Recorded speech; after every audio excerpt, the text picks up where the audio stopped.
Assalamualaikum warahmatullahi wabarakatuh. Sore hari di garasi taksi. Hari ini kita lagi progres satu unit Chevrolet Nova dan lagi monitoring satu Honda Jazz dengan penyakit yang sama kurang lebih. Kemarin juga ada Yaris juga hampir sama. Jadi hari ini kita edisi minggu ini oli nggak naik. Jadi kita coba bahas sedikit-sedikit kenapa sensor oli itu nyala atau ngedip-ngedip atau apapun itulah. Kita coba bahas, mudah-mudahan bermanfaat. Jangan lupa like, komen, dan subscribe.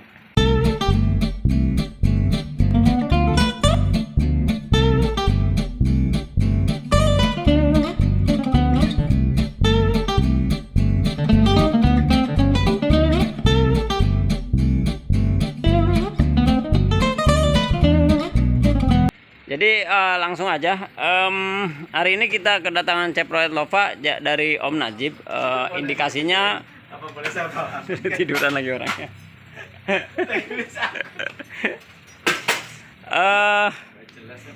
Kalau kemarin dari videonya orangnya ini udah Om. Belum dulu.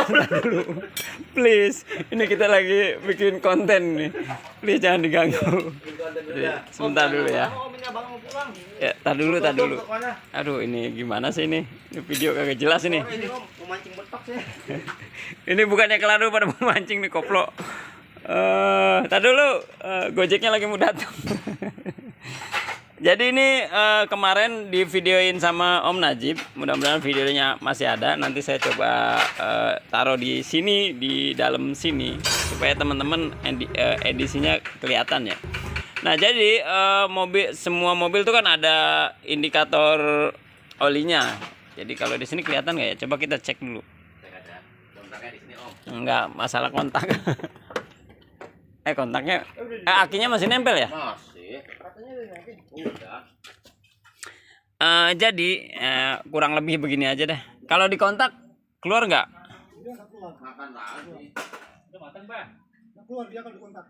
Nggak keluar ya. Nah, jadi biasanya di dalam dashboard ini kalau teman-teman lihat itu ada namanya sensor oli atau indikator sensor oli. Biasanya corongnya. Nah, pastikan bahwa ketika teman-teman jalan itu sensor olinya nggak hidup. Jadi mati. Jadi ketika dia on dia akan hidup, ketika dia jalan dia akan mati. Jadi di sini nih. Saya nggak videoin, nanti teman-teman bisa lihat di dashboardnya masing-masing ya. Nah, ada indikasi rata-rata mobil-mobil itu di sini ketika teman-teman jalan itu dia nyala hidup. Nah, biasanya di RPM rendah. Jadi ketika di RPM rendah dia nyala hidup. Ketika di RPM tinggi dinaikin sedikit dia hilang gitu sensor olinya. Jadi itu faktornya apa kita coba bahas di depan. Nah, salah satunya dari yang menyebabkan itu adalah pompa oli. Nah, dia pompa olinya. Nah, mungkin beda-beda tipis yang lain. Jadi ini pompa. Jadi ini pompa olinya sudah lemah biasanya. Nah, lemahnya ya baret-baret lah, kasat mata ini secara agak susah lah. Tapi indikasinya seperti itu. Nah, ini kita lihat ya. Nah, jadi ini yang menyebabkan itu. Jadi tapi biasanya kita akan lihat lagi biasanya. Jadi ada kasus juga bukan dari pompa oli. Jadi ada kasus dari oil slug. Nah, kemarin kita kasusnya pompa olinya masih oke, nggak ada masalah, nggak ada baret, nggak ada apa, semua bagus. Nah, dari oil slug. Jadi oil slug itu dia masuk ke strainer. Jadi strainer itu kan lewat oli supaya naik ke atas.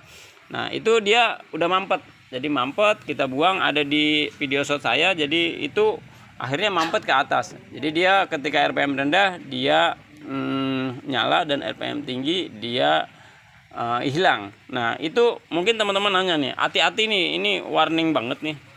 Teman-teman yang kasus kayak gitu itu mesti cepet-cepet dituntasin.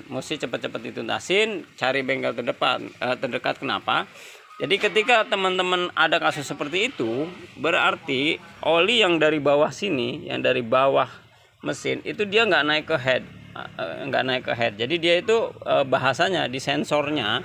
Jadi di sini ada sensor ya, ada sensor kecil yang ngasih tahu ke head, ngasih tahu ke dashboard bahwa tekanan olinya itu kurang. Nah, jadi kurang itu bisa memang lemah, bisa memang misalnya mampet segala macam, dia akan ngebaca di sana nyala atau dia kedip-kedip. Jadi kalau kedip-kedip itu naik tapi dia kurang. Tapi kalau dia udah nyala total berarti naiknya nggak ada. Nah, impactnya apa? Nanti teman-teman banyak kasus kalau memang misalnya dia sudah nyala tapi dipaksain, ya headnya jebol, noken asnya patah karena dia nggak ada oli yang melumasin noken asnya. Nah, bagaimana caranya teman-teman tahu supaya ini sebenarnya nyalanya itu dari sensornya yang rusak kah, atau dari pompa olinya, atau dari mana? Biasanya gini, paling gampang teman-teman kalau sensornya nyala, teman-teman buka ini. Bisa saya buka nggak ya? Jadi buka ini, nah, teman-teman buka ininya. Ini ya, Mas. Jadi buka ininya, kalau nggak digas juga biasanya keluar. Tapi kalau mau memastikan teman-teman gas dari gasnya, ini nanti nih gini aja nih.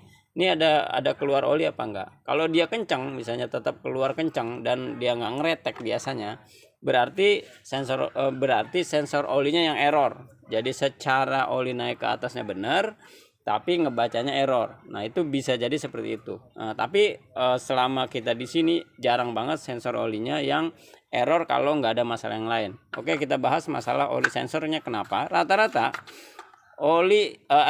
sensor oli yang bermasalah itu rata-rata faktornya dari apa? Dari ini nih, kayak gini nih. Nih, rata-rata faktornya dari ini.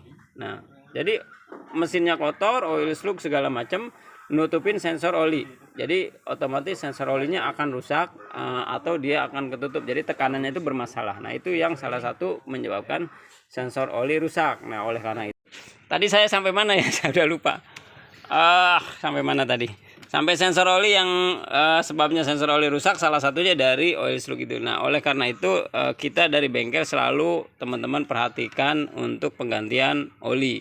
Nah, banyak berdebat oli segala macam, untuk cari amannya teman-teman oli di 5.000 km. Tapi kalau memang misalnya waktunya nggak tercapai, teman-teman bisa di kilometer nggak tercapai, teman-teman bisa di 6.000. Kenapa? Paling nggak kalau teman-teman lebih cepat ganti olinya, kotoran-kotoran yang ada di sini nih kayak gini nih, itu paling nggak kebuang. Nah, ini kenapa mobil lama itu lebih cepat kotornya. Nah, contoh ini baru 2000-an kilometer tapi udah seperti ini. Nah, ini kenapa kita selalu ngomong ganti oli.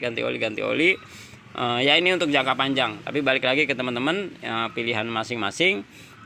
Mudah-mudahan ini mobil yang 15 tahun atau misalnya 10 tahun ke atas, ganti olinya saran kita di 5.000 sampai 7.000. Nah, kurang lebih seperti itu untuk per sensoran oli yang nyala atau yang kedip-kedip. Teman-teman cepet-cepet ke bengkel terdekat, jangan sampai nanti headnya jebol. Ganti head itu paling nggak bisa habis sampai di 13 juta, bisa sampai 15 juta. Mudah-mudahan bermanfaat. Wassalamualaikum warahmatullahi wabarakatuh.